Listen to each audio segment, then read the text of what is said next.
Okay, people. So we have a new film, right? It is called Prey. Thanks to Signature, we get to check this out.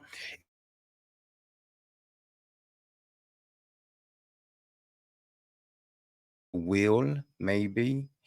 It is produced by Lucas Jarak, um, Christian Ackerman, Robert Ogden Barnum, and Mukunda Michael While.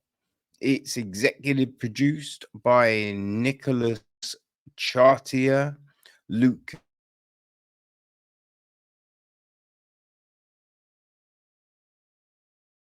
Rich Goldberg, Christine Harris, Emile Hirsh, Peter Jarawi, Gary King, Alan Powell, Ryan Phillippe, and Rick Sassner.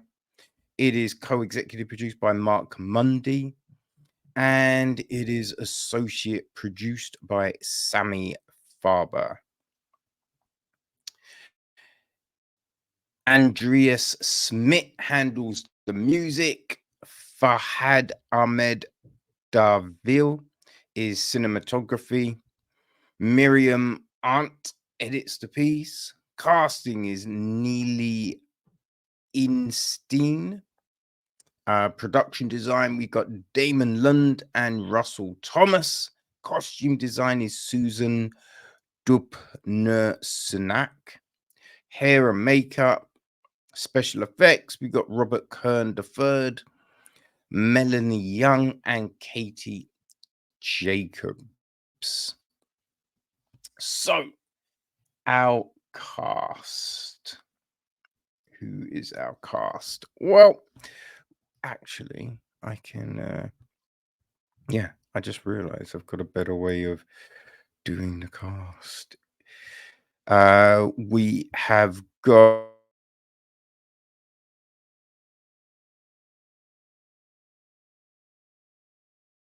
Suvari. There's Grun, played by Emile Hirsh. Babu, played by Jeremy Tardy. Tyler, played by Dylan Flashner. Max, played by Tristan Thompson, who Barbie is the interpreter for Max. There's Chrissy, who is Tyler's girlfriend. She's played by Michaela Sassner. There's Fatigues, played by Alpha Miknas, and AK, played by Theo Bogani Nidalavan. Scar, played by Kimishadi Muhammad. Wanda, played by Godwin Asamoah Ombug. And the airport official, played by Matundo Katandu. Right, so, right, I'm sure I butchered a lot of those names, unfortunately. The gist of the story is, after an extremist militant group threatens their lives, a young couple are forced to flee their Christian missionary post in the Kalahari Desert. After being granted passage aboard a rickety plane piloted by a corrupt smuggler, their escape to safety is nearly in reach. But when their aircraft loses power and crash lands, they discover a bigger threat awaits them as they find themselves stranded in the midst of an animal preserve populated by man-eaters, lions, leopards, and hyenas.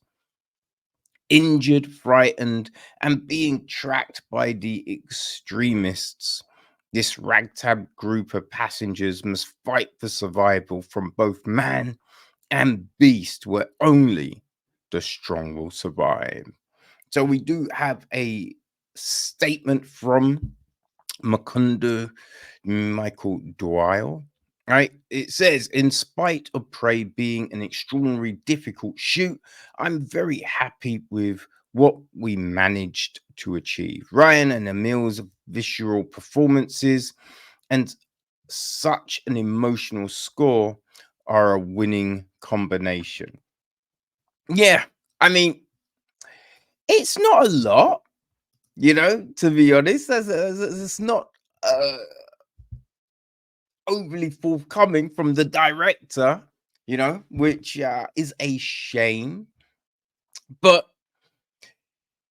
yeah, it's an interesting film, because obviously with something like this, you're meant to, I feel, side obviously with the humans, right? That's what you're meant to be doing. You're meant to be like, oh my God, how could this happen? No, I'm with them. But I'm kind of like, I'm with the lions, I'm with the tigers and the bears. Oh my, you know what I mean? Ah, dear. We got this whole missionary thing, which I I'm not a fan of, to be honest with you. Like, we start off with a scene and we see blood on the floor. Then as the camera pans up, we see bloody hands. Then there's Ryan Phillippe, you know.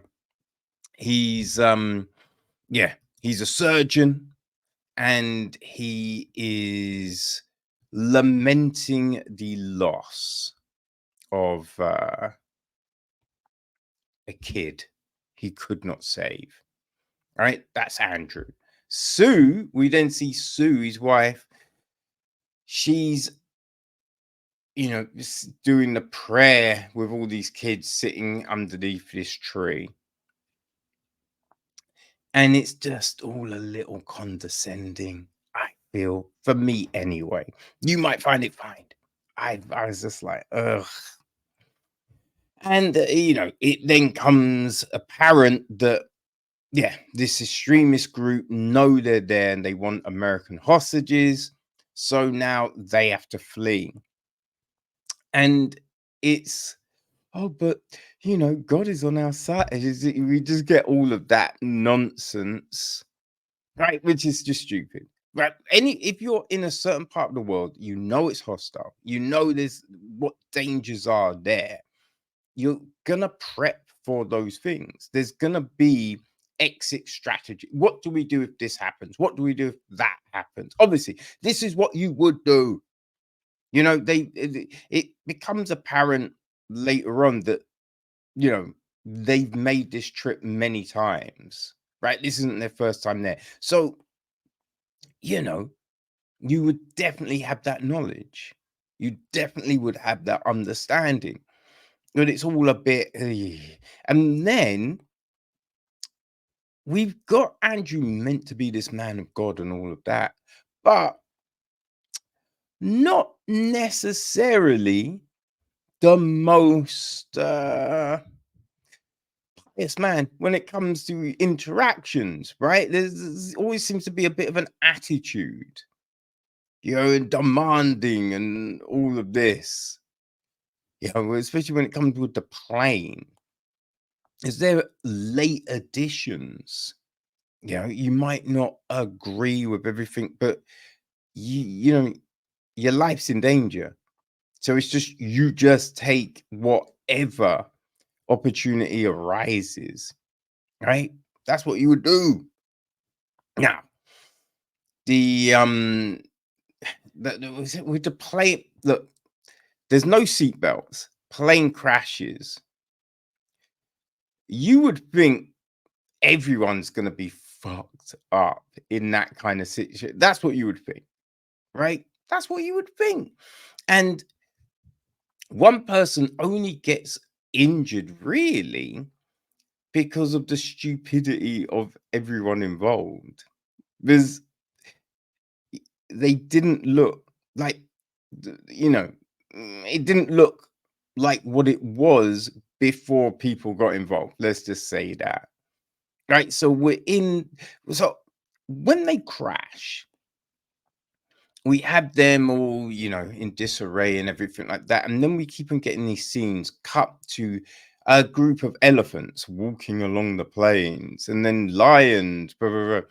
We keep on doing that, which I get it if they are, you know, yards away, right? In the vicinity of, but they're not. So it's just stop cutting away to these things that aren't actually an issue right now. We find out they're in a big game reserve. So I mean, you understand, okay, it's not great. It's not going to be great. But, I feel keep on cutting to these other things. It's not really telling you the story because it's just like, we know they're there. Now, it'd be a thing if they're close by, fine. But you keep on showing them kind of indicates that they are there. They're close. They're going to get them, but they're not. So stop it. Stop it. It's annoying. Right. And then, so we have this, and then it's just these stupid arguments that occur. As these arguments occur and things like that. And it's just like, what are we doing? What are we doing? For a pilot, you kind of feel a pilot would have good navigation skills. Right now, obviously, you've got all stuff built into the plane and everything like that, but especially when it's a smaller plane, you don't have the same equipment and tech that a big airline has. So, in that regard, yeah, you'd feel navigation would be something you can do. Eh, I'm just saying that, right? And then it's just this whole so many stupid things that take place. So many stupid things. And then again, as I say, Andrew doesn't necessarily come across as this righteous dude. That really doesn't. Really doesn't. We got animal attacks and everything, which kind of reminded me of Beast, right? The Idris Elba film from last year, which was just ludicrous, right? Man against lion, man wins. Just like, no, no, no, no, no, no. That's not happening. What are we saying? But yeah, there's just a lot of that. So, the character development isn't really there. Everyone's pretty one-dimensional. We don't really delve into who these people are, what makes them do the things they do, right? What's their moral fiber? We don't really get into any of that. Everything is just base level, right? And caricatures. That's you know, that's what it really is. So yeah, I was all about everyone getting eaten. That's what I'm just like, yo, eat them, kill them. That's what I want for these people because they're a bunch of assholes. No one seems great. No one seems great. I mean, I say that, but Fabo actually is probably the most decent person there. It seems, but again, we don't really get much on him. Don't really get much on him. So yeah, it's just this weird little story, that throws a lot out there, but I kind of felt not with a great deal behind it, But again, listen, I wasn't a huge fan of Beast. I think if you are right, if you're a big fan of Beast, I think this might work for you. I think even if you liked Plane, you might like this. I actually enjoyed Plane. It was just kind of some fun, silly action. You know what I mean? He was better than Beast, but yeah, this is along those kind of lines, right? But it just doesn't make as much sense. Doesn't make as much. And the end, boy, the end. You're just scratching your head like, yo, what did I just see? What just happened there? This is nuts. This is nuts. Oh dear, oh dear. Yeah. I mean, there's some decent effects. You know, the blood and just, the lions and all of that. That's all good. That's all good. It's just the human component that is a bit, you know, it's a bit shaky. Bit shaky. But as I said, if you're a fan of Beast, then you might like Prey. Don't get it confused with the Predator film Prey, because that's a different animal completely. And superior. But yes, as I say, if you like Beast, you might like Prey. So on the 29th of April, this film will be dropping on VOD as well as DVD. Links are on the website. So yeah, people, if it sounds like it's your kind of film, go at it. Have some fun.